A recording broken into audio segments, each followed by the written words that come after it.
Bonjour à tous. Nous allons commencer cette matinale dédiée au programme Éducare, qui est un programme autour de la santé mentale des étudiants. Je suis Clémence Mallet, je suis chargée de projet référente territoriale sur le département de l'Aveyron. Aujourd'hui, pour cette matinale, nous avons aussi Anne Terel présente, qui nous présentera le projet, qui est chargée de projet au pôle développement, recherche et évaluation de l'IREPS Bourgogne-Franche-Comté, psychologue et référente régionale pour les compétences psychosociales de la santé mentale, à l'IREPS. Nous avons aussi mes deux collègues, Marie Donius, qui est coordinatrice du dispositif du DRAPS, et Angèle Nicole, qui est chargée de communication, qui vont m'aider à toutes les deux à la bonne marche de cette matinale et ensuite à synthétiser les questions. Nous allons donc avoir 45 minutes de présentation par Anne sur ce programme qui sera suivi d'une vingtaine de minutes de temps d'échange entre vous et Anne avec moi comme porte-voix. Pour commencer, peut-être un petit point sur l'IREPS Occitanie, qui est une association. Notre champ d'action, c'est l'éducation et la promotion de la santé. Nous avons 5 missions. La première est d'apporter un appui méthodologique aux porteurs d'action. La deuxième est de contribuer aux politiques publiques de santé et à l'animation des territoires. La troisième, de concevoir et mettre en œuvre des programmes au niveau régional ou bien au niveau local. Ensuite, de développer la formation pour renforcer les compétences et professionnaliser les interventions. Et la dernière, proposer un appui documentaire aux professionnels ainsi qu'au public. Un petit zoom sur le DRAPS, qui est donc le dispositif d'appui en prévention et promotion de la santé sur l'Occitanie. C'est donc un dispositif régional de transfert de compétences qui est partenarial et qui diffuse des outils et des formations pour favoriser la montée en compétences des acteurs régionaux. Il facilite aussi la mise en lien entre les chercheurs, les acteurs de terrain et les décideurs. Et la programmation du DRAPS se fonde sur les besoins des acteurs qui remontent des différents territoires. Un zoom maintenant sur la matinale qui nous rassemble ce matin. Donc, les matinales de la recherche ont plusieurs objectifs. Le premier, c'est de valoriser des projets qui sont issus d'une recherche interventionnelle en mobilisant des données probantes, ainsi que de favoriser les échanges sur les pratiques de recherche interventionnelle en santé publique et promotion de la santé. Soutenir aussi le développement des projets de recherche innovants. L'intérêt aussi de pouvoir discuter des freins et des conditions de réussite des recherches interventionnelles et d'aborder les questions de mise à l'échelle dans un contexte différent de celui qui est mis en lumière par les matinales. Aujourd'hui, du coup, on va s'intéresser à la santé mentale des étudiants grâce à ce programme Éducare. Et peut-être pour commencer à se mettre un petit peu dans le bain, un petit retour aux bases en regardant du côté de l'OMS qui du coup définit la santé mentale comme plus qu'une absence de troubles mentaux. Il n'y a pas de santé sans santé mentale. La santé mentale fait partie intégrante de la santé. Elle est déterminée par une série de facteurs autant socio-économiques, biologiques et environnementaux et associés. Et les problèmes de santé mentale sont également associés à tout ce qui est changements sociaux rapides, des conditions de travail qui peuvent être éprouvantes, des discriminations, une exclusion sociale, un mode de vie malsain, une mauvaise santé physique ou des risques de violence. Pour faire maintenant le lien avec la santé mentale des étudiants et du coup, pourquoi faire s'intéresser plus précisément à cette population, parce que les données de la littérature scientifique nous montrent qu'ils sont une population particulièrement vulnérable aux problèmes de santé mentale. Pour donner juste quelques chiffres, je vais reprendre du coup une méta-analyse qui est parue en 2013, qui s'est basée sur 24 articles qui ont été retenus, qui nous disait que un peu plus de 30% des étudiants présentaient des symptômes dépressifs. Et si maintenant on regarde au niveau la France, les données du baromètre santé des Français qui date de 2017, donc avant la crise sanitaire, nous disait que les étudiants avaient plus de risques de faire un épisode dépressif par rapport à la population générale, environ 1,5 fois plus, et plus de risques aussi d'avoir des idées suicidaires, environ 2 fois plus que la population générale. Et maintenant, donc ça c'était des chiffres avant la crise sanitaire liée au Covid-19. Maintenant, du coup, si on reprend ce dont je parlais dans la slide précédente en termes de facteurs associés aux problèmes de santé mentale, on peut s'imaginer sur les étudiants, notamment ceux qui sont isolés, que l'impact de la crise sanitaire a pu être important. Je ne vais pas développer plus que ça parce que Anne, du coup, nous en dira bien plus à travers sa présentation. Mais juste pour lancer un peu la présentation, dire que le programme Étucaire est un programme qui a été construit avec les étudiants, des professionnels de l'IREPS Bourgogne-Franche-Comté et aussi l'Université Lyon 2. Et pour la petite cerise sur le gâteau, il a reçu le prix de l'innovation en santé mentale lors de la journée de la santé mentale en 2021. Anne, je te passe la parole. Tout d'abord, merci au DRAPS Occitanie pour cette invitation à cette matinale de la recherche et de me permettre de présenter ce programme Étucaire. Et puis, merci à vous tous derrière vos écrans pour l'intérêt que vous portez à cette présentation. Alors, je suis là pour vous parler du programme Étucaire, qui est un programme numérique de promotion de la santé mentale des étudiants. Donc, ce programme, il a été financé par l'Agence régionale de santé de Bourgogne-Franche-Comté, financé et soutenu, largement soutenu. Il a été déployé le projet a débuté vraiment pendant le second confinement, à l'aube du second confinement, donc en novembre 2020. Et il a été déployé dans le cadre du plan de prévention Covid-19 régional.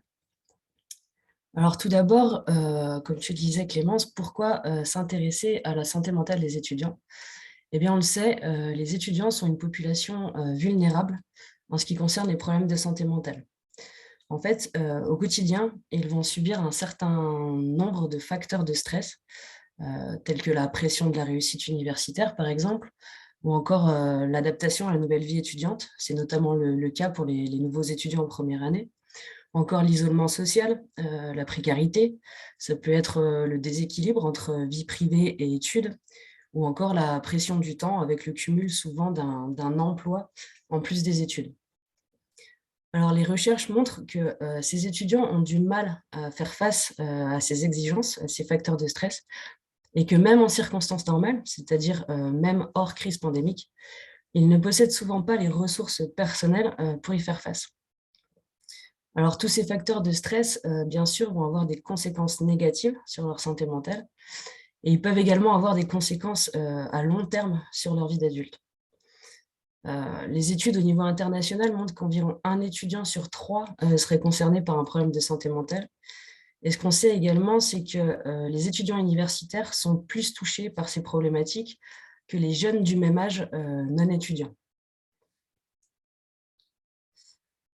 Alors, bien sûr, lié à l'épidémie de Covid-19 et avec toutes les mesures qui sont associées, les mesures restrictives, cette épidémie, elle a fait que fragiliser cette population qui était déjà vulnérable. Alors, plusieurs enquêtes ont évalué l'état de santé mentale des étudiants pendant les confinements successifs. Et les résultats que je vous présente ici sont issus d'une étude conduite pendant le deuxième confinement auprès d'étudiants à Rennes.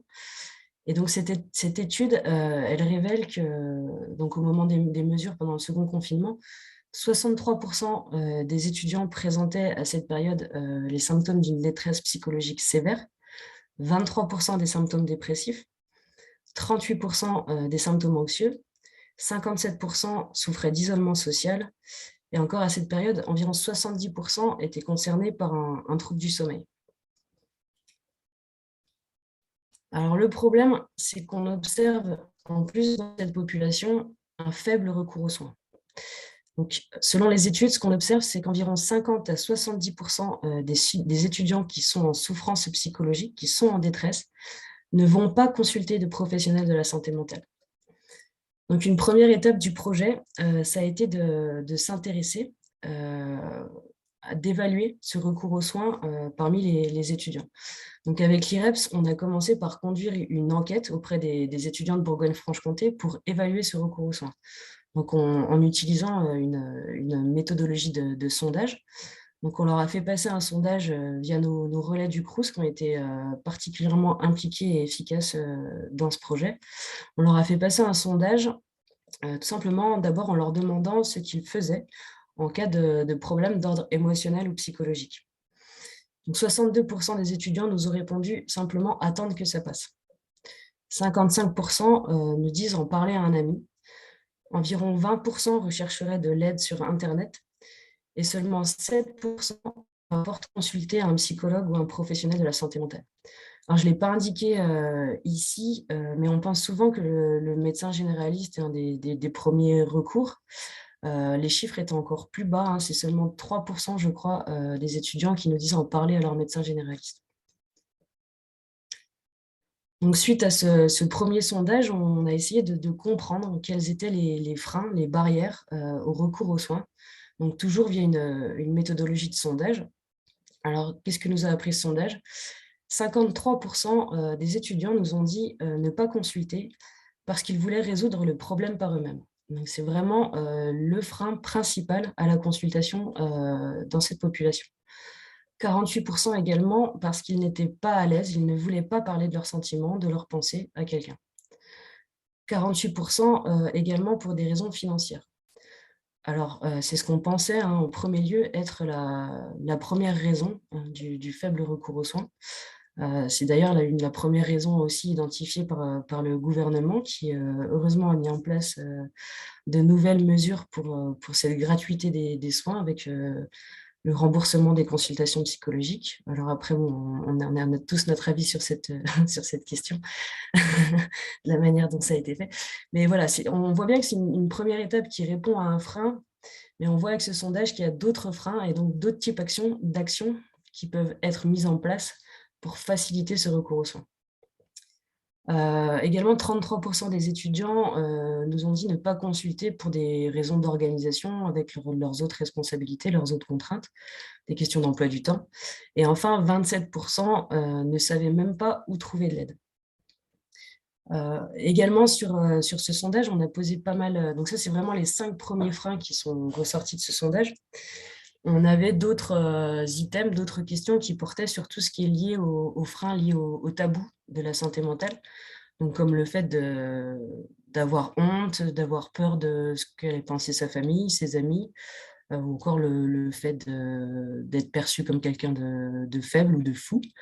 Et finalement, alors il y a beaucoup d'actions mises en place en France pour déstigmatiser justement la santé mentale, donc agir au niveau de ce tabou. Dans ce sondage, ce qu'on observe, c'est que ces arguments ne sont pas les principaux freins qui ressortent.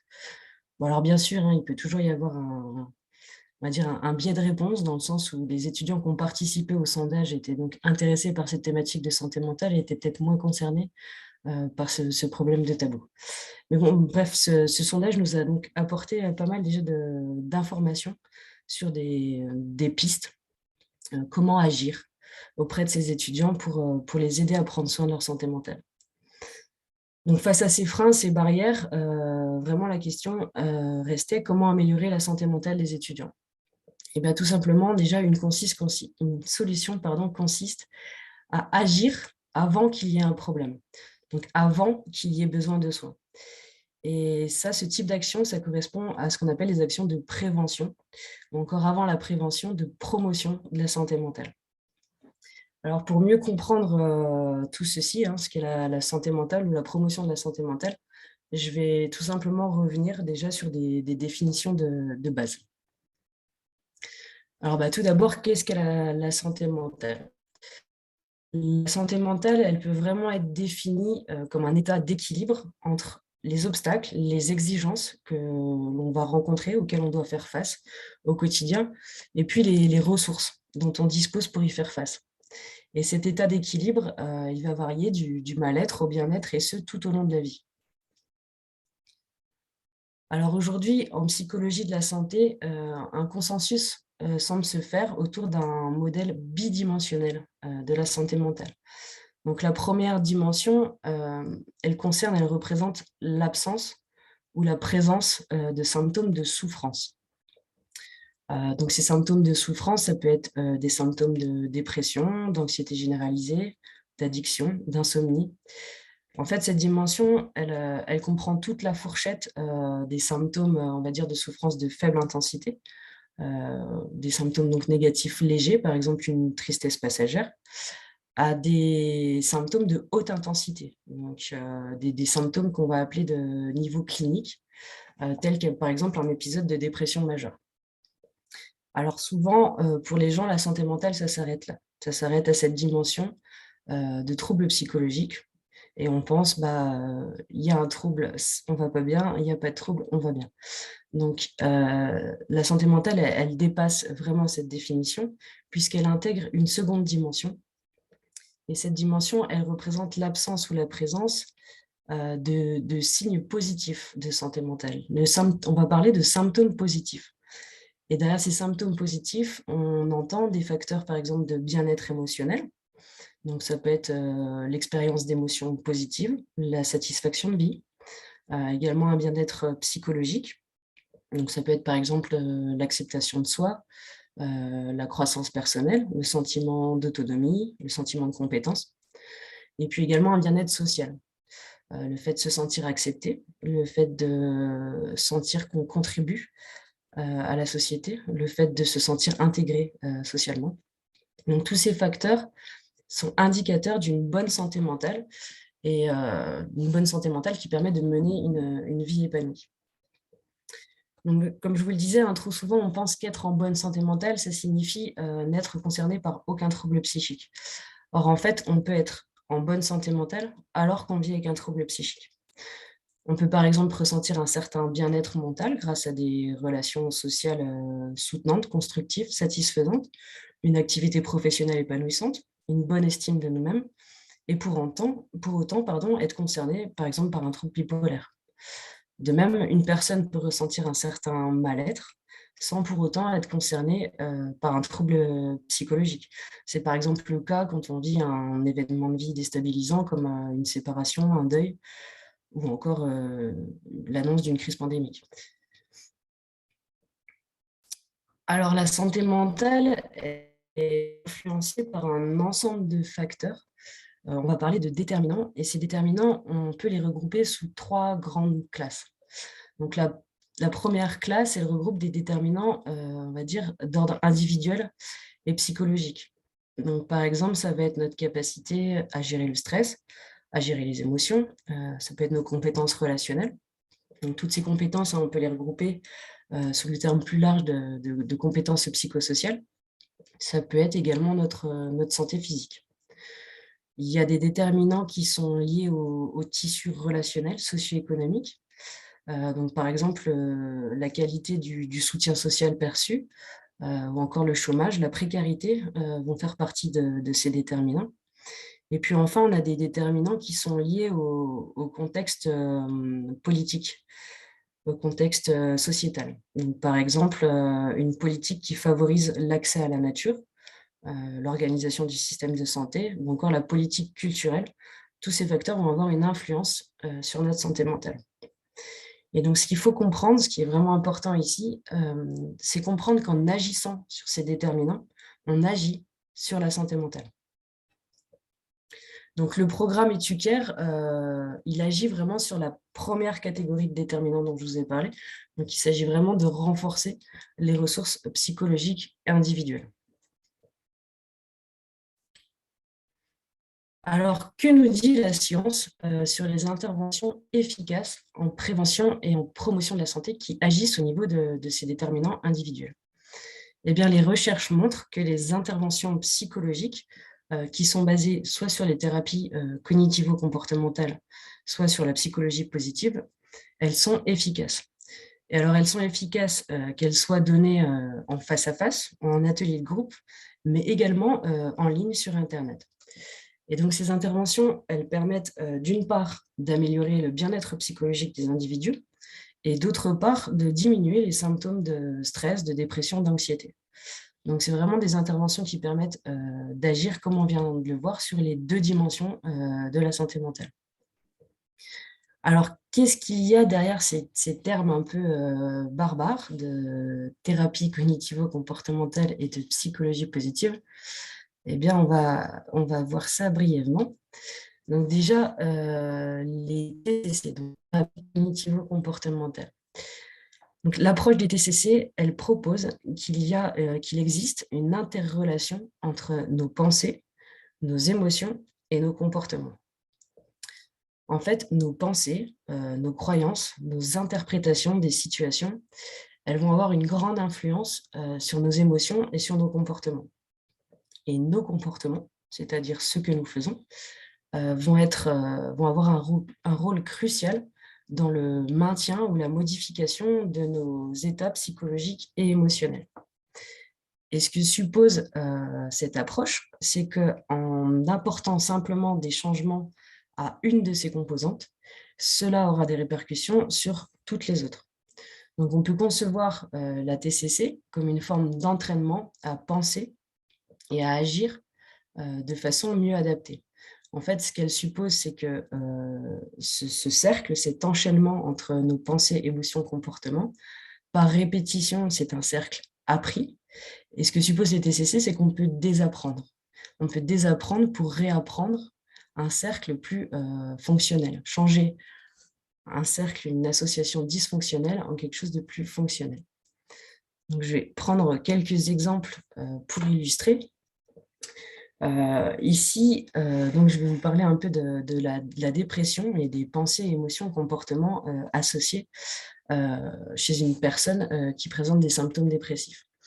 Ce qu'on observe dans la dépression, c'est souvent des gens au niveau des pensées, donc des cognitions, des pensées extrêmement négatives, ce qu'on va appeler des pensées non aidantes. Donc du type j'ai vraiment tout raté, personne ne m'aime, mais qui voudrait passer du temps avec un loser?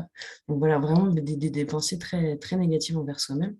Donc au niveau des émotions, bien sûr, une grande tristesse, un sentiment vraiment de pas d'énergie, hein, ce qu'on va appeler d'apathie également, et de déprime. Et puis au niveau des comportements, on observe généralement un grand repli sur soi, hein. C'est vraiment des personnes qui se mettent un peu en retrait du monde extérieur. Typiquement, dans les thérapies cognitivo-comportementales, un des exercices qui est préconisé dans ce type de thérapie, ça va être l'activation comportementale. Donc, qu'est-ce qu'on entend par activation comportementale? C'est vraiment d'amener la personne à reprogrammer dans son quotidien des activités pour lesquelles elle éprouve un certain intérêt, une certaine satisfaction. Alors ça peut être le simple fait d'aller se promener, de s'occuper de son chien, de faire à manger, peu importe en fait. C'est vraiment l'idée, c'est de reprogrammer des activités pour lesquelles on exprime un certain intérêt qui font sens. Et en fait, en reprogrammant ces activités, ça va avoir un effet également sur nos pensées. Le fait d'être plus actif, on va se sentir plus utile. Peut-être en étant plus actif, on va être plus amené à revivre dans le monde quotidien et donc à rencontrer des gens, à renouer des relations, ce qui peut changer aussi notre image, enlever cette image de personne eux-mêmes puisqu'on va de nouveau être confronté à des relations un peu plus positives. Et donc, ce changement dans les pensées va également apporter des changements au niveau des émotions. Un autre exercice préconisé dans les TCC, hein, ça va être tout un travail autour des pensées, c'est-à-dire amener l'individu à comprendre que nos pensées, c'est pas la réalité. Nos pensées, c'est une interprétation de la réalité. Et donc, on peut avoir une autre interprétation de la réalité. Et donc, l'idée, c'est vraiment d'amener l'individu à prendre un certain recul sur ses pensées et puis à apprendre à penser de manière différente, c'est-à-dire remplacer ces pensées qui ne sont pas du tout aidantes en des pensées beaucoup plus aidantes pour son fonctionnement au quotidien. Et donc, dans ce modèle, en fait, on peut agir à n'importe quel niveau de la boucle. Par exemple, en termes de comportement, si vous pratiquez une activité physique, c'est un comportement. On sait que l'activité physique a un effet direct sur l'humeur. Ça permet une humeur plus positive, donc des émotions plus positives. Ça marche pour d'autres pathologies, hein. Par exemple, si je prends le cas de l'anxiété, typiquement une situation qu'on rencontre assez régulièrement, c'est le cas de la présentation orale. Donc, par exemple, l'exercice que je suis en train de faire. Si je souffrais d'un trouble anxieux, je pourrais, avant cette présentation, avoir des pensées du type non, c'est un exercice trop stressant, je n'y arriverai pas, je n'ai pas les compétences. On voit tout de suite que si j'ai des pensées de ce type, au niveau des émotions, je vais ressentir un très grand stress. Ce qu'on voit souvent dans l'anxiété, au niveau des pensées, c'est vraiment une anticipation. Déjà, au niveau de la situation, on va anticiper qu'elle va être très stressante, beaucoup plus stressante qu'elle ne l'est en réalité. Donc, on anticipe au niveau de ce stress-là. On anticipe sur le fait qu'on ne va pas avoir les compétences. Et également, ce qu'on anticipe, c'est des conséquences de notre échec, des conséquences exacerbées. Par exemple, je pourrais penser que si je perds mes moyens pendant cette présentation, alors mes collègues vont m'en vouloir, alors mon chef va me virer. Donc on voit tout de suite que c'est des conséquences complètement exacerbées.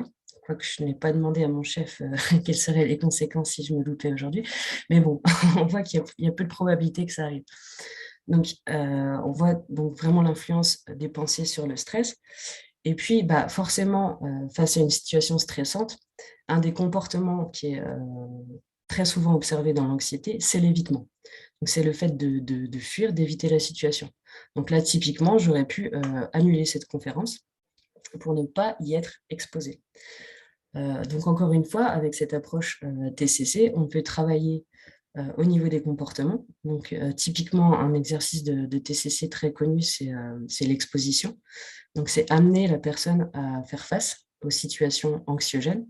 Alors, pas à pas, hein, bien sûr, on ne va pas affronter son plus grand stress d'un coup, mais l'idée, c'est d'affronter ces situations et de permettre à la personne de se rendre compte, d'une part, la situation est peut-être moins stressante que ce qu'elle imaginait, d'autre part, qu'elle a peut-être plus les compétences que ce qu'elle pensait pour y faire face, et enfin, que même si elle n'arrive pas complètement à gérer la situation, les conséquences ne sont pas si extrêmes. Et en fait, le fait de s'exposer à ça, ça va permettre d'avoir des pensées plus positives et beaucoup moins stressantes. Donc voilà, et ça marche pour énormément de choses, hein. Par exemple, au niveau de l'addiction, c'est plus un travail qu'on va faire au niveau de la sphère des émotions. Généralement, la consommation de substances, c'est un peu une réaction aux émotions négatives. En fait, c'est le fait de penser que ces émotions désagréables sont intolérables. On ne veut pas les ressentir. On ne peut pas accepter de subir ces émotions, et donc on va chercher à les supprimer par les substances. Donc on peut remplacer au niveau de ces émotions, c'est ce qu'on va parler d'un entraînement de régulation émotionnelle. On va travailler sur ces émotions et amener l'individu, plutôt que d'utiliser une stratégie dysfonctionnelle qui va être l'envie de supprimer ses émotions, on va l'amener à développer ses compétences pour apprendre à accepter de vivre ses émotions et puis à trouver d'autres moyens de les gérer pour diminuer leur intensité et qu'elles soient plus acceptables. Donc voilà brièvement un peu le modèle des TCC, donc j'espère que ça vous paraît moins barbare et plus compréhensible. Au niveau de la psychologie positive, c'est une approche qui est née dans les années 90. Son père fondateur, c'est Martin Seligman. Et en fait, ce qui est intéressant, c'est que pendant des années, la psychologie s'est intéressée aux troubles et a essayé de comprendre pourquoi les individus allaient mal. Et puis, Seligman s'est dit, moi, j'ai envie de m'intéresser à pourquoi les individus vont bien. Qu'est-ce qui fait que les individus sont heureux? Donc, c'est vraiment l'approche en sens inverse. Et donc, la psychologie positive, elle étudie les facteurs qui contribuent à un fonctionnement optimal de l'individu, vraiment à la santé mentale positive des individus. Et elle va s'appuyer sur des concepts tels que les forces, la régulation des émotions, les relations positives, la résilience ou encore la construction du sens. Les interventions basées sur la psychologie positive, elles reposent sur 3 composantes principales. Ça va être la réorientation de l'attention vers les aspects constructifs du quotidien. D'autre part, le développement de relations épanouissantes avec une bienveillance envers soi et une bienveillance envers autrui. Et puis également l'identification des valeurs, de nos valeurs, et le fait de s'engager dans des actions qui sont en lien avec nos valeurs. Et ça va augmenter notre satisfaction et notre perception du sens de la vie. Donc la psychologie positive, un peu comme les TCC, elle a des pratiques, des exercices clés, tels que, peut-être ça vous dit déjà quelque chose, vous en avez déjà entendu parler, hein. On peut retrouver le journal de gratitude. Donc c'est le fait de noter toutes les choses dans notre journée pour lesquelles on est reconnaissant. Que ce soit la gentillesse d'un collègue, un lever de soleil, un sourire, peu importe, mais c'est vraiment d'identifier ces choses satisfaisantes de nos vies. On retrouve aussi les pratiques telles que les actes de gentillesse, hein, donc qui cultivent l'altruisme, l'utilisation des forces ou encore un travail sur le meilleur moi possible, ou les 3 bonnes choses. Alors, le programme Éducare, c'est donc une intervention psychologique basée à la fois sur les thérapies cognitivo-comportementales et sur la psychologie positive. Donc, c'est un programme basé sur les données probantes. Il s'inspire de programmes ayant démontré leur efficacité, tels que le programme CARE, donc, qui est un programme de psychologie positive qui a été créé notamment par le professeur Rebecca Shankland, associé également dans cette aventure Éducare. Et également des programmes comme le programme Moodgym, qui est un programme de TCC australien, il me semble. Et donc, l'originalité du programme Éducare, c'est qu'il a été vraiment construit dans une démarche participative. On est donc vraiment dans un programme construit pour et avec les étudiants. Alors, comment s'est déroulée cette démarche participative ? Eh bien, d'une part, encore une fois, et notamment aussi parce qu'on était confinés, donc c'était plus pratique, on s'est appuyé encore une fois sur des sondages auprès d'un large panel d'étudiants. Et ces sondages, ça nous a permis de recueillir à la fois des infos pour cibler les contenus, et puis d'autre part pour déterminer vraiment les fonctionnalités attendues dans le programme. Alors, au niveau des contenus, on a demandé aux étudiants, du coup, les domaines pour lesquels ils aimeraient trouver de l'aide. Ils avaient besoin de soutien. Et donc, les grands thèmes exprimés ont été la gestion du stress, les émotions, la question de la surcharge de travail, l'organisation du travail, également la question de la connaissance de soi, de l'estime de soi, et puis le sommeil est un grand thème retrouvé. Et au niveau des fonctionnalités, les étudiants nous ont dit souhaiter un programme qui pourrait suivre à leur rythme, accessible de manière libre. Également, ils souhaitaient retrouver des témoignages d'étudiants, des questionnaires pour s'évaluer, pour faire le point sur leur santé mentale. Et puis, une liste des structures d'aide psychologique, hein, puisqu'on l'a vu, c'était un vrai problème, ne pas savoir où trouver de l'aide. Et puis enfin, une boîte à outils d'activité bien-être. Alors également, en parallèle de ces sondages, on a constitué un groupe de création étudiante.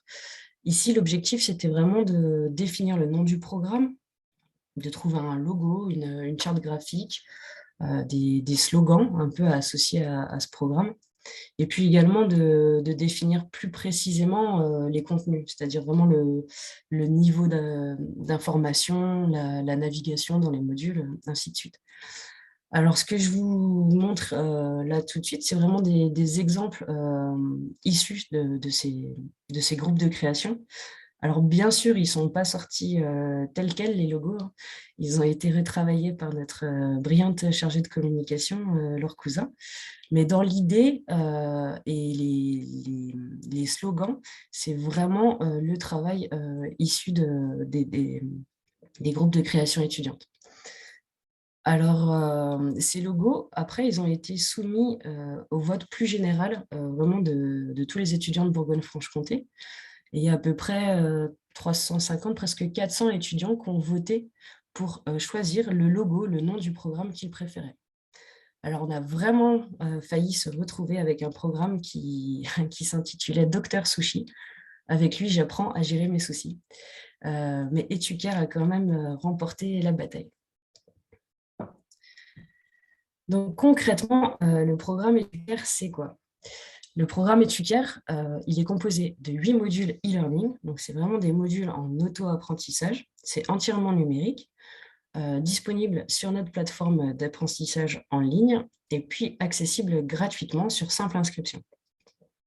Alors, les 8 modules, ils abordent des thématiques en lien avec les préoccupations étudiantes, comme on l'a vu, et ils proposent des stratégies basées soit sur les thérapies cognitivo-comportementales, soit sur la psychologie positive. Donc, tout ça, des stratégies pour prendre soin de sa santé mentale au quotidien. Alors, je vais vous décrire brièvement les objectifs atteints dans les modules. Donc, le premier module, il propose à l'étudiant de se familiariser avec la notion de santé mentale, donc tout en la départageant des troubles psychologiques. Il permet également à l'étudiant de faire le point sur sa santé mentale à l'aide de questionnaires d'auto-évaluation, que je vous présenterai un peu plus en détail.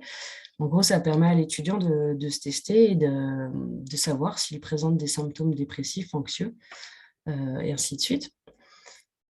Également, l'intérêt de ce module, c'est vraiment d'amener l'étudiant à prendre conscience qu'on a le pouvoir d'agir sur sa santé mentale et de commencer à identifier ses propres ressources, ses ressources individuelles pour faire face aux exigences de la vie.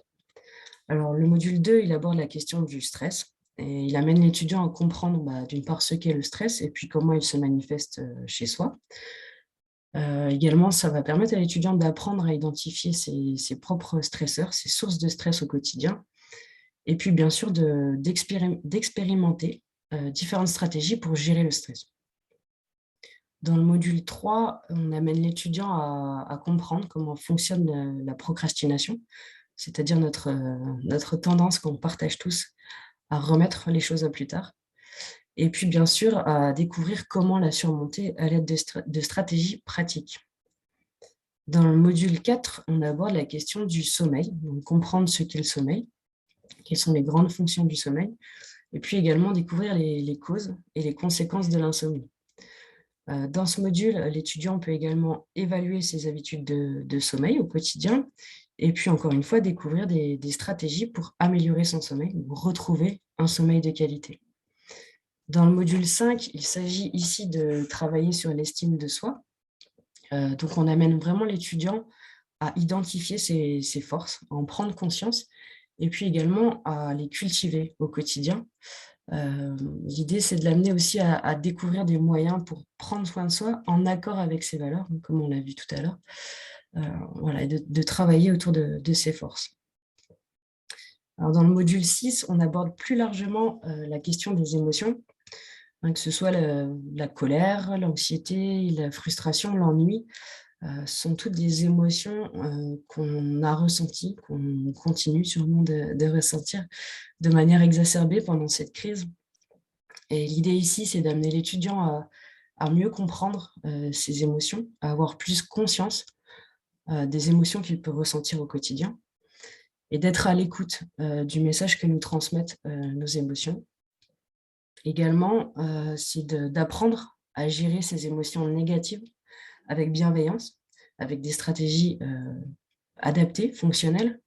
Et également, c'est très important, quand on pense régulation des émotions, on pense toujours réguler, diminuer les émotions négatives, mais il s'agit également de cultiver ces émotions positives, d'en ressentir plus souvent au quotidien. Dans le module 7, on aborde la question des relations. Alors, d'une part, dans ce module, on peut travailler sur la problématique de l'anxiété sociale. Il y a beaucoup d'étudiants qui sont concernés par un certain malaise social qui peut aller jusqu'à l'anxiété sociale. Et ça a été d'autant plus exacerbé quand on est arrivé au retour en présentiel après tant de mois de coupure au niveau des relations sociales. Donc déjà, ce module, il permet à l'étudiant de découvrir des stratégies pour surmonter cette anxiété sociale. Et également, dans ce module, on va travailler tout ce qui est compétences de communication, c'est-à-dire, d'une part, apprendre à exprimer clairement ses émotions, ses besoins, ses limites, et puis également d'apprendre à écouter les autres activement et sans jugement. Également, on va permettre à l'étudiant de découvrir des stratégies pour renforcer la qualité de ses relations et arriver à avoir des relations constructives qui sont vraiment porteuses d'un réel soutien social.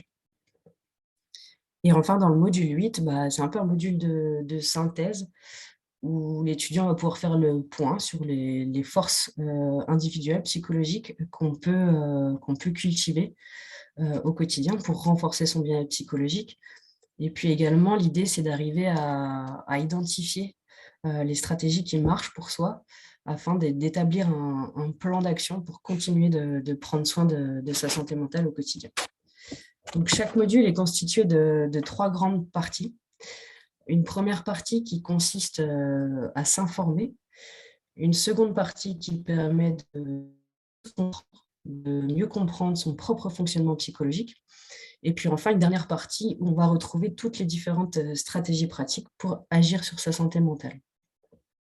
Donc au niveau de la première partie, s'informer, l'étudiant peut retrouver des témoignages d'étudiants. Donc c'est des témoignages qu'on a recueillis pendant ce second confinement à l'aide de visio. Donc parfois la qualité du son n'est pas optimale, mais le contenu de ces témoignages est vraiment très intéressant. C'est vraiment des étudiants volontaires qui ont voulu se livrer et nous parler des différentes problématiques qu'ils rencontraient, que ce soit leur source de stress au quotidien, comment ils faisaient face à ce stress, ou encore de leur relation à la procrastination. Également, l'étudiant peut retrouver des vidéos. Donc, généralement, on a pris des TED Talks ou les TED Education. Donc, voilà, pour aborder les différents concepts. Donc, ils sont très friands de ces vidéos. Et puis également, tout un tas de contenus informatifs sur les différents concepts abordés. Donc, par exemple, là, ici, c'est un exemple d'une partie d'un module où on vous explique à quoi sert le sommeil, quelles sont les grandes fonctions du sommeil. Et en fait, ces contenus sont interactifs dans le sens où en fait, il y a plein d'éléments cliquables qui vous permettent d'avoir plus d'informations si vous le souhaitez. Donc, par exemple, là, si vous cliquez sur la pomme, ça va vous expliquer que le sommeil participe à réguler l'appétit. Et ce qui explique que généralement, le lendemain d'une mauvaise nuit de sommeil, en fait, on va avoir envie de consommer des aliments beaucoup plus riches en calories, donc généralement de la malbouffe. Et en fait, cette interactivité, elle permet à l'étudiant de survoler les contenus s'il a envie, donc d'avoir un minimum d'informations. Et puis, s'il veut aller plus loin, approfondir certaines questions, il a la possibilité de le faire. Donc, ça permet de proposer différents niveaux d'information en fonction des besoins de l'étudiant. Donc, dans la deuxième partie, comme je vous le disais, on a créé plusieurs tests d'auto-évaluation. Donc, ce sont tous des questionnaires qui existent, qui sont utilisés dans la recherche scientifique en psychologie. Donc, on peut retrouver des questionnaires pour évaluer la qualité de son sommeil, son niveau de stress, son niveau d'anxiété sociale, si on présente des symptômes dépressifs ou anxieux. Donc, c'est complètement automatisé. En fait, il suffit de cliquer sur les réponses qui vous correspondent le plus. Et le logiciel, en fait, calcule un score. Et nous, on a déterminé les seuils d'alerte. C'est-à-dire, à partir d'un certain score, le questionnaire va vous renvoyer un feedback en vous disant attention, là, votre sommeil est vraiment de très mauvaise qualité. Nous vous conseillons d'aller consulter, d'aller voir votre médecin généraliste, de vous diriger vers le service de médecine préventive etc. Également, comme outil pour mieux se comprendre, on a créé des quiz avec feedback. Donc là, par exemple, c'est un outil pour évaluer vos habitudes de sommeil au quotidien, en gros, vos comportements dans la journée qui ont un impact sur votre sommeil la nuit. Donc, par exemple, vous demandez si vous consommez des boissons caféinées à partir d'une certaine heure, si quand vous n'arrivez pas à dormir, vous restez dans votre lit, parce qu'on sait que c'est un comportement qui conduit à l'insomnie. Il vaut mieux, quand on ne dort pas la nuit, finalement, se lever, faire autre chose. Donc voilà, et donc en réponse aux questions, l'étudiant répond oui ou non, et en fonction de sa réponse, soit c'est un comportement plutôt adapté, positif pour son sommeil, et on lui dit, on l'encourage à maintenir ce comportement, soit son comportement est plutôt inadapté ou négatif pour son sommeil, et donc là, on essaye de l'alerter et de le réorienter vers un comportement plus adapté. Vous pouvez également évaluer à des émotions. Donc, on a créé des scénarios émotionnels. Donc, par exemple, là, une situation, c'est la fameuse situation où vous cherchez une place de parking en ville depuis un certain temps, et quand enfin vous repérez une place de libre, eh bien, il y a un automobiliste très, très courtois qui vous pique la place sous le nez. Donc, clairement, ça vous met en colère. Et face à cette émotion, il y a des comportements qu'on a l'habitude d'utiliser, des manières de réagir assez typiques des adultes, qu'on appelle des stratégies de régulation. Alors, ces stratégies, elles peuvent être plutôt fonctionnelles, adaptées pour votre santé mentale, ou plutôt dysfonctionnelles. Donc là, typiquement, voilà, vous avez plusieurs choix multiples de réactions. Disons que vous sélectionnez la situation, je ne dis rien et je fulmine intérieurement. On va vous expliquer que de repasser la situation en boucle qui vous a contrarié, énervé, et en fait, ça s'appelle de la rumination. Et cette stratégie, elle est plutôt dysfonctionnelle, puisqu'en fait, le fait de répéter cette situation négative en boucle va faire que vous allez prolonger la durée et l'intensité de cette émotion négative. Donc, ce qui n'est pas du tout adapté au niveau émotionnel. Donc, on va vous demander, est-ce que vous ne voyez pas d'autre manière de réagir à cette situation? Donc, bien sûr, il y a des stratégies plutôt positives en réponse aux situations, et des stratégies moins positives. Il y a également des outils. Alors, ce qui est sympa dans le programme, c'est qu'il y a beaucoup de fiches outils que vous pouvez remplir en ligne. Donc, en fait, il vous suffit de télécharger la fiche. Vous pouvez remplir directement vos réponses dans la fiche et la sauvegarder, ce qui vous permet de garder un peu une trace de vos réponses et d'avoir un peu un regard sur votre évolution. Donc, par exemple, ici, c'est le profil de procrastination. Et avec cette fiche, on va vous demander d'identifier les tâches que vous avez tendance à remettre à plus tard, ce qui va un peu vous permettre d'identifier vos domaines de procrastination, puisque ça peut être centré sur le travail, on pense à ça en premier, mais ça peut être également procrastiner au niveau de la santé.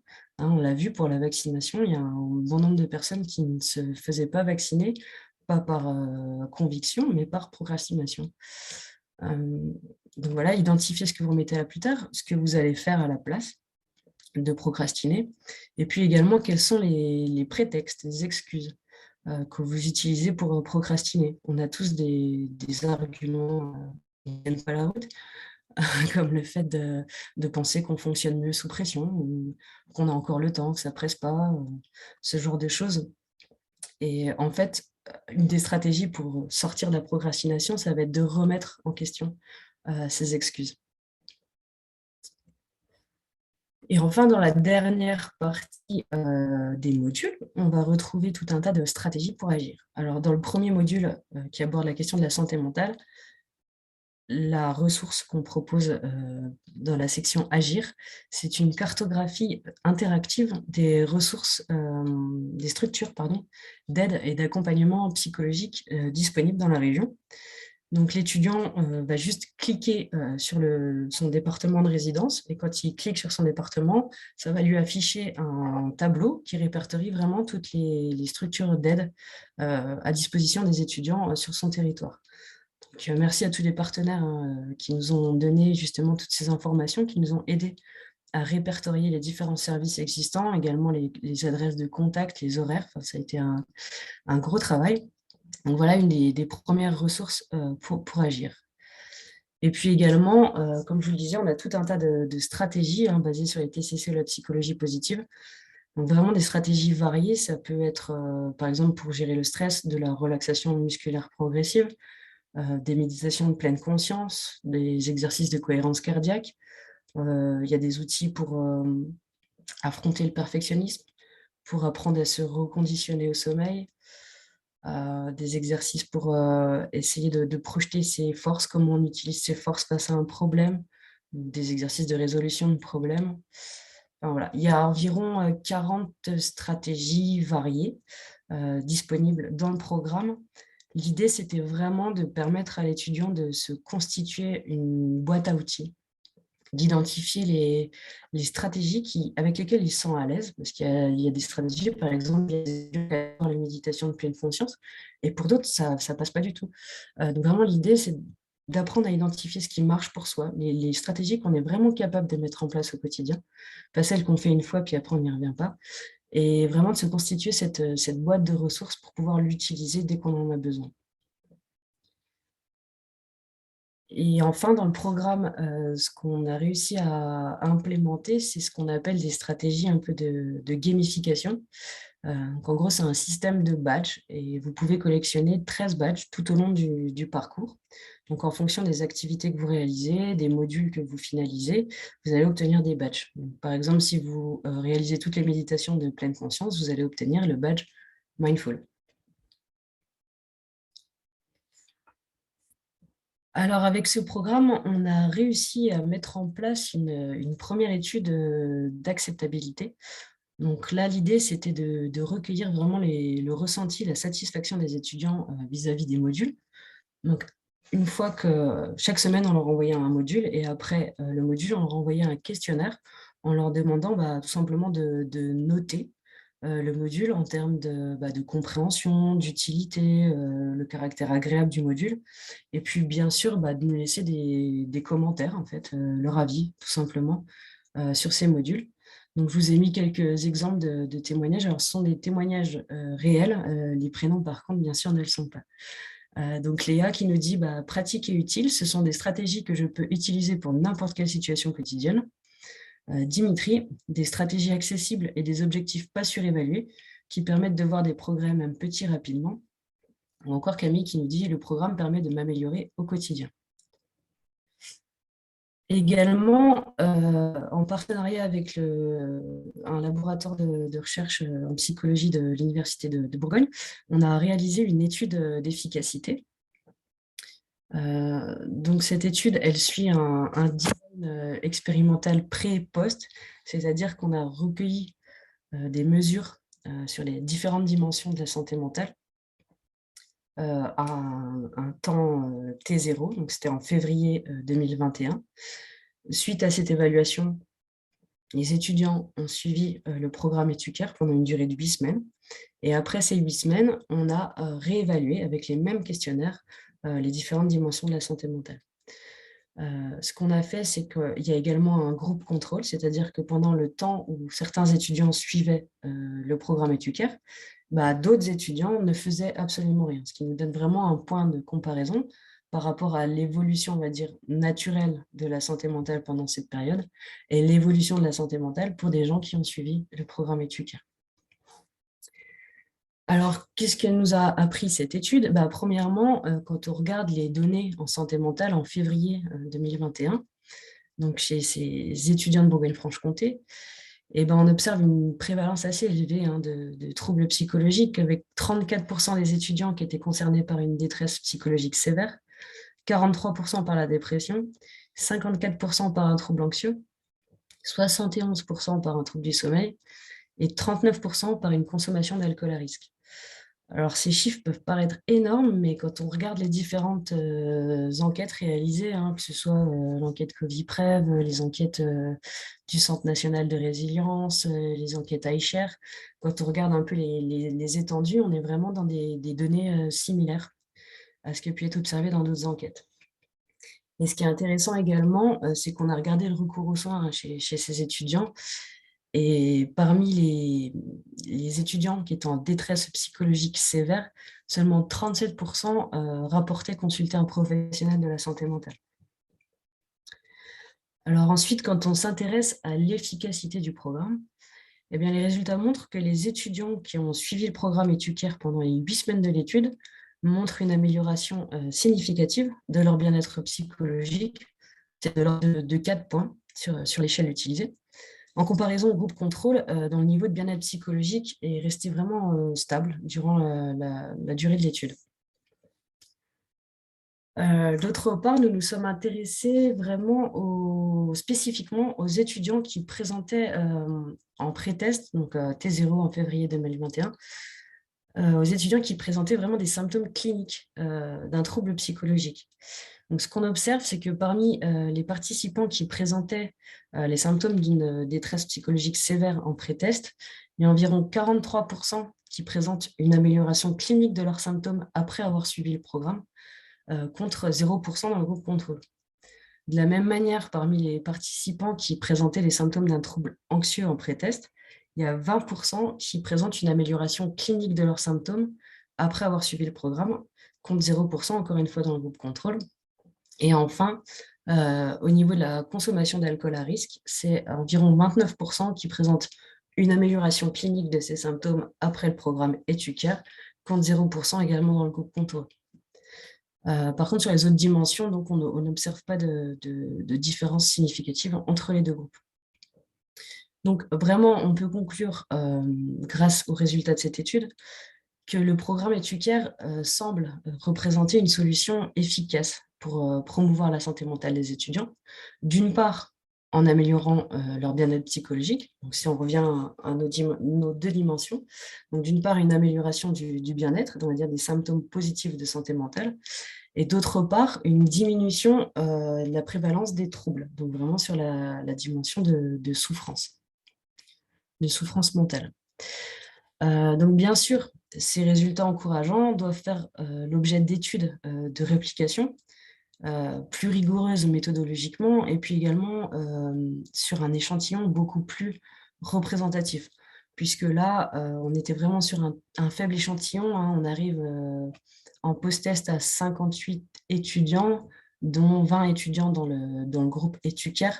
Donc, c'est vraiment des échantillons trop faibles pour pouvoir généraliser ces résultats à l'ensemble de la population étudiante. Donc, vraiment, un intérêt, une volonté à répliquer cette étude sur de nouveaux étudiants en plus grand nombre. Donc, en termes de perspective, comme je vous le disais, nous prévoyons une étude multicampus. Donc, justement, l'objectif sera d'évaluer l'efficacité du programme sur un large échantillon et sur plusieurs sites. Ce projet d'étude, ça a fait l'objet d'un dépôt d'appel à projet à l'IRESP, c'est l'Institut pour la recherche en santé publique. Et l'objectif de l'étude, c'est également de comparer le programme Éducare en ligne seul à un programme renforcé par des ateliers en présentiel.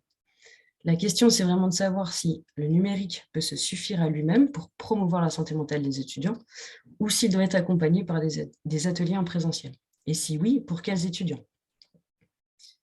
Nous prévoyons également un projet de développement, d'adaptation du programme également à d'autres publics, donc notamment à un public plus jeune, que sont les adolescents de 11 à 18 ans, et plus spécifiquement les adolescents en milieu de soins, c'est-à-dire les ados en service d'ado-psychiatrie. Donc ce projet vise d'une part à déterminer l'intérêt d'un outil numérique auprès de ces jeunes dans l'accompagnement thérapeutique en milieu de soins, mais également de tester son utilité dans le parcours de soins plus global de l'ado, et notamment comme outil de suivi une fois que l'ado est sorti des services de soins, donc comme outil de prévention de la rechute. Donc ça, c'est un projet que nous sommes en train de développer avec le centre hospitalier spécialisé de la Chartreuse à Dijon. Également, nous avons un autre projet d'adaptation à un autre public, qui est le public des jeunes en alternance et en apprentissage. En effet, c'est un public spécifique qui est concerné à la fois par les problématiques de santé mentale liées à l'adolescence et à l'âge du jeune adulte, mais également aux problématiques de santé mentale au travail. Et donc ce projet également a fait l'objet d'un dépôt d'appel à projet au Fonds de lutte addiction. Et enfin, en construction ou plutôt en réflexion, nous avons un projet d'adaptation, du programme en périnatalité cette fois. L'idée, c'est de proposer aux jeunes parents, à partir du moment, hein, où il y a la découverte de cette grossesse, jusqu'aux premiers mois après l'accouchement, eh bien, c'est de leur proposer un programme, numérique, donc plus accessible, on va dire, dans leur emploi du temps déjà bien surchargé. Un programme numérique visant à renforcer leurs ressources psychologiques, donc comme Éducare, hein, et ainsi prévenir les troubles dépressifs postpartum ou autres troubles psychologiques, généralement un peu en décompensation postpartum. Voilà, donc on voit bien sûr ce projet évoluer, tout ce qui a pu être fait, et puis il ne faut pas oublier cette phase après de recherche de financement, qui est importante aussi dans un projet, dans le suivi d'un projet, pour en faire quelque chose aussi qui dure et avec des résultats d'évaluation convaincants. Je vous remercie. N'hésitez pas à me vos questions et surtout prenez soin de vous. Merci beaucoup, Anne, pour cette présentation. Avant de partir, du coup, de se plonger dans les questions du chat, peut-être le temps pour vous tous de noter vos questions suite à la présentation de Anne, faire un petit lien et mettre en lumière une ressource qui relaie ce programme Éducare, qui s'appelle du coup Nightline, qui est une plateforme qui a été faite par et pour les étudiants, qui est du coup un service d'écoute nocturne ouvert entre 21h et 2h du matin, et qui est, voilà, relaie le projet, et enfin, le programme avec tous les modules, et qui peut être effectivement une autre ressource aussi sur ce thème. Nightline, c'est une association et une ligne d'écoute faite par les étudiants pour les étudiants. Venez, je vais vous montrer en quoi ça consiste. Ici, c'est le plateau d'écoute. C'est ici que les bénévoles vont pouvoir écouter les étudiants qui veulent parler de tout, de rien et de leurs problèmes, soit par chat, soit par téléphone. La ligne d'écoute, elle est ouverte de 21h à 2h30 du matin. Les problématiques qui vont revenir, ça peut être la solitude, les problèmes relationnels avec les amis, la famille, les copains, les copines. Ça peut être aussi le stress dû à l'avenir, au cours. Tous les appels sont anonymes, que ce soit l'appelant envers le bénévole qui est anonyme, mais aussi le bénévole qui est anonyme envers l'appelant. Tout ce qui va être dit pendant l'appel ne sera jamais répété, même aux autres bénévoles de l'association. À la fin d'un appel, quand quelqu'un nous remercie, je pense que c'est quelque chose qui fait vraiment chaud au cœur, parce qu'on se dit qu'on a fait quelque chose, peut-être pas grand-chose, peut-être qu'on était juste un élément très minime dans la vie d'une personne, mais quand on sent qu'on a pu lui apporter un peu de réconfort à un moment ou à un autre, c'est quelque chose qui est vraiment très satisfaisant, et c'est quelque chose qui donne envie de faire ce bénévolat et qui me donne envie de continuer. On ne se rend pas forcément compte de la puissance de simplement proposer un moment à une personne pour lui dire qu'on est là pour elle, qu'on est là pour l'écouter entièrement, qu'on n'est pas forcément là pour la juger, pour s'impliquer forcément. J'imagine que c'est quelque chose qu'on peut un peu reproduire autour de nous, et en tout cas je pense que c'est quelque chose que personnellement j'aime bien reproduire autour de moi.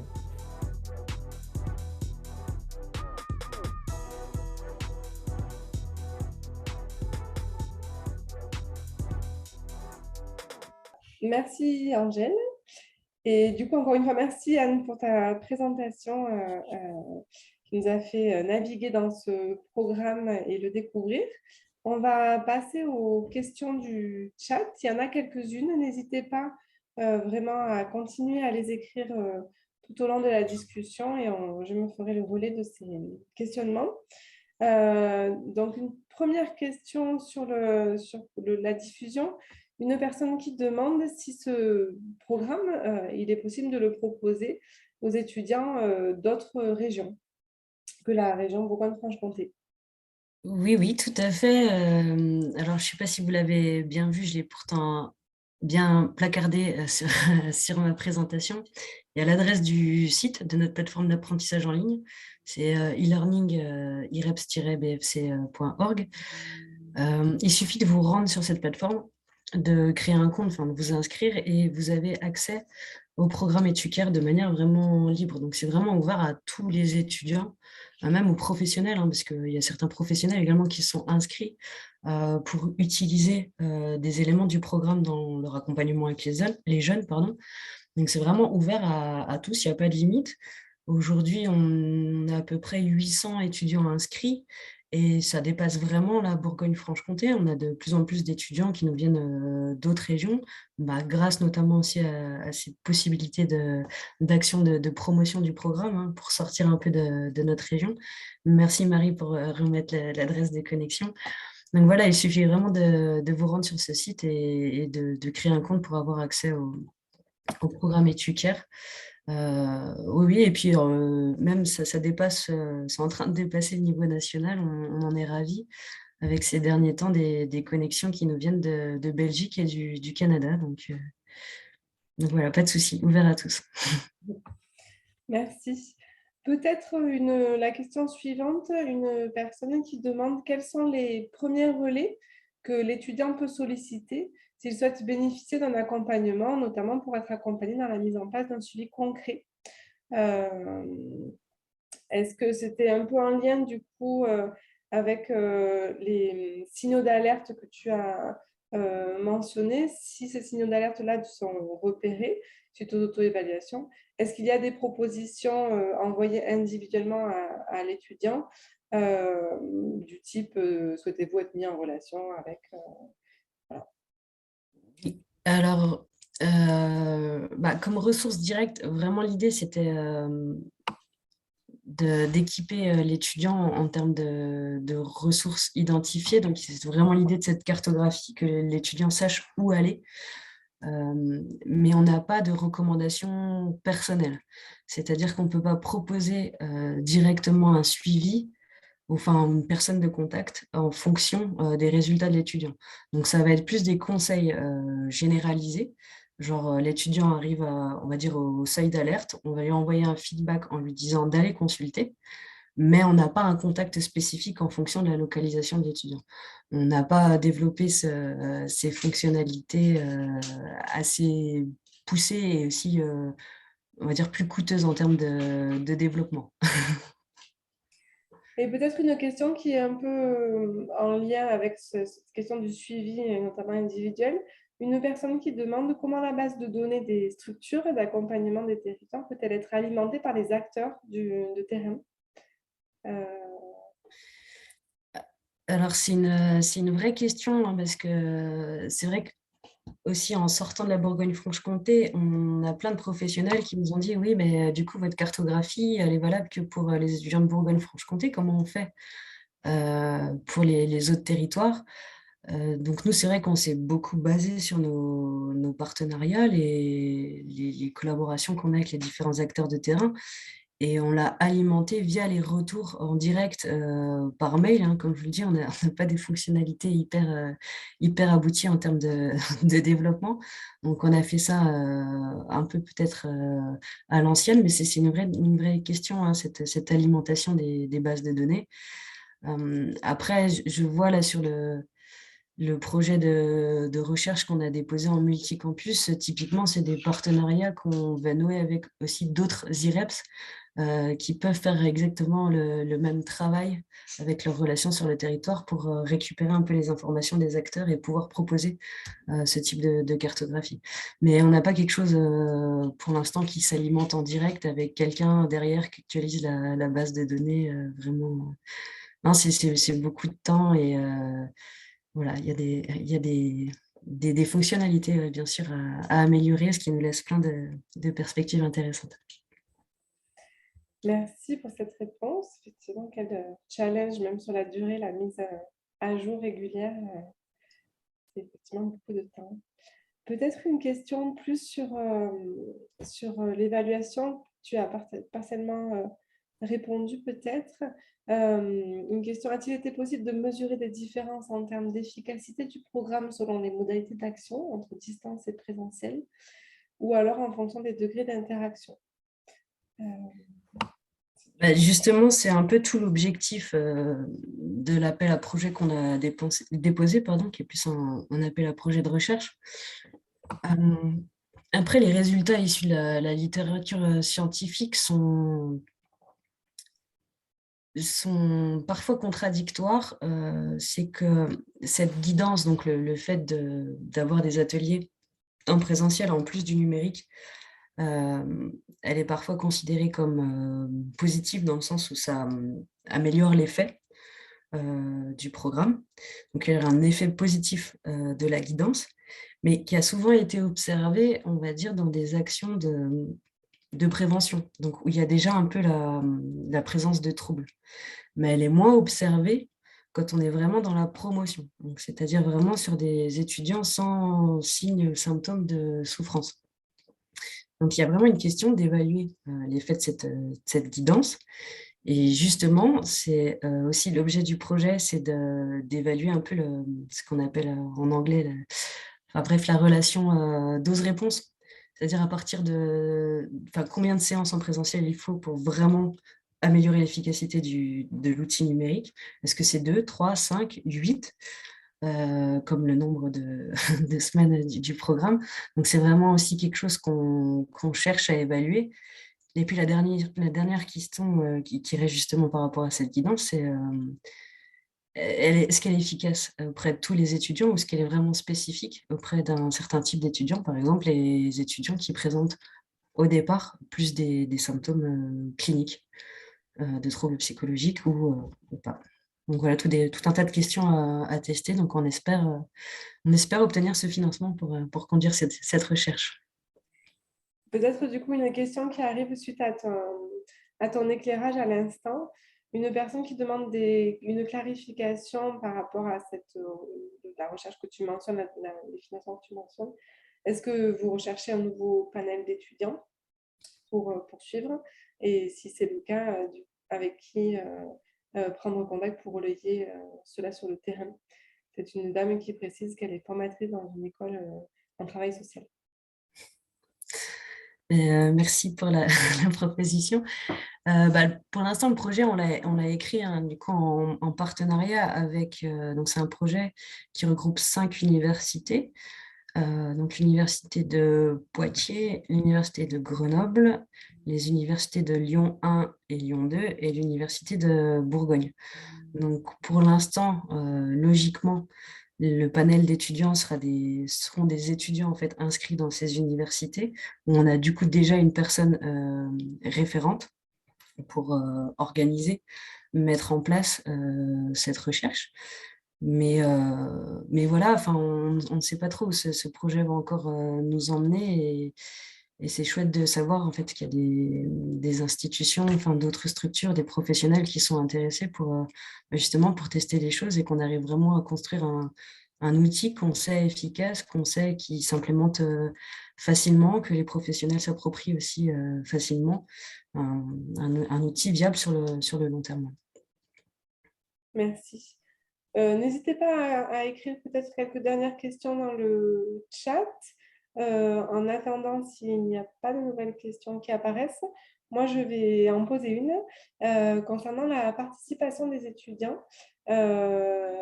Tu as du coup mentionné ces groupes d'étudiants qui ont contribué, qui ont participé du coup au montage du projet et à sa mise en œuvre.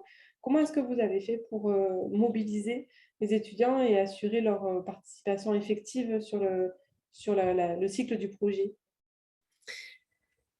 Ça a été un certain processus. En fait, avec l'IREPS, on était sur le terrain, mes collègues surtout, au départ auprès des étudiants, plus dans une optique de prévention et de maintien des gestes barrières, gestes protecteurs, et vraiment dans une approche de médiation par les pairs. Donc, on avait déjà un certain nombre d'étudiants qui s'étaient mobilisés pour se former, pour développer leurs compétences justement de médiation auprès de leurs pairs. Et donc, ils étaient d'une certaine manière déjà mobilisés. Donc après, on leur a proposé ce projet et ils sont vraiment investis pleinement et très facilement. Et moi, j'étais assez impressionnée parce que Je rentrais du boulot, on avait des visios à 18h, des fois 18-20h. C'était toutes les semaines, ils étaient tout le temps au rendez-vous. Ils bossaient entre les visios, ils allaient faire pas mal de recherches, à tester des logiciels pour proposer des logos. Ils étaient vraiment à fond, mais je pense vraiment, on était dans une période où il y avait enfin, on les sentait vraiment déstabilisés, paumés, en grande détresse. Et en fait, ce projet, ça leur a fait tellement de sens parce que les médias commençaient à vraiment focaliser sur cette question de la détresse psychologique des étudiants. Et eux, on leur proposait de contribuer à créer un outil pour eux et pour leurs collègues. Et non, vraiment, c'était chouette à voir. Ouais, enfin, moi-même, ça m'a fait du bien de voir des jeunes se mobiliser comme ça et vouloir, comme je vous le disais, hein, vouloir agir pour résoudre le Oui. problème eux-mêmes. Ouais. Merci pour cet éclairage. Peut-être s'il n'y a pas d'autres questions, on peut passer la vidéo de présentation du programme Étucare et ensuite on conclura cette matinale. Le quotidien d'un étudiant n'est pas de tout repos. Examen, petit boulot, incertitude quant à l'avenir, solitude. Tous ces facteurs de stress sont susceptibles de perturber votre équilibre psychologique. Conçu pour et avec les étudiants par des psychologues et chercheurs en psychologie, Étucare est un programme numérique qui vous fournit des stratégies et recommandations en 8 modules pour développer votre bien-être psychologique et vous permettre d'affronter les difficultés de la vie étudiante. Vous y trouverez des outils concrets pour apprendre à mieux vous connaître et développer vos compétences. Des questionnaires pour vous aider à faire le point sur votre santé mentale, des stratégies pratiques pour améliorer votre bien-être psychologique, des fiches d'activités à remplir en ligne pour mettre en pratique vos nouvelles compétences et des badges pour vous aider à poursuivre votre progression vers le bien-être. Nous vous recommandons de suivre un module toutes les 1 à 2 semaines et de mettre régulièrement en pratique les stratégies proposées dans le programme. N'attendez pas pour prendre soin de vous. Pour commencer, créez un compte sur la plateforme e-learning.ireps-bfc.org. Confirmez votre inscription via le lien reçu par email, puis inscrivez-vous au cours Étucare. Étucare, le programme numérique pour votre bien-être psychologique. Voilà, merci beaucoup. On va conclure cette matinale en te remerciant chaleureusement, Anne. Merci beaucoup, c'était très intéressant. Et puis, merci à tous les participants pour votre intérêt et puis votre participation, y compris dans les questions du chat. Vous allez recevoir un questionnaire de satisfaction suite à la matinale. Et comme cette matinale a été enregistrée, elle sera bientôt disponible sur le site du DRAPS dans quelques semaines pour vous, pour la revoir si vous en avez envie, mais surtout aussi pour la partager largement dans votre réseau. Voilà. Eh bien, merci beaucoup. Anne, je ne sais pas si tu veux dire un dernier mot, je te laisse la parole. Non, vraiment, merci à vous pour cette invitation. C'était vraiment un moment sympathique. Et puis, merci à tous ceux qui sont restés et qui ont écouté cette présentation. Puis, merci surtout pour votre intérêt et toutes vos questions. Et j'espère que le programme vous sera utile dans vos pratiques et pour les jeunes avec lesquels que vous accompagnez. Voilà, merci. Merci à tous et bonne suite de journée et de semaine. Au revoir.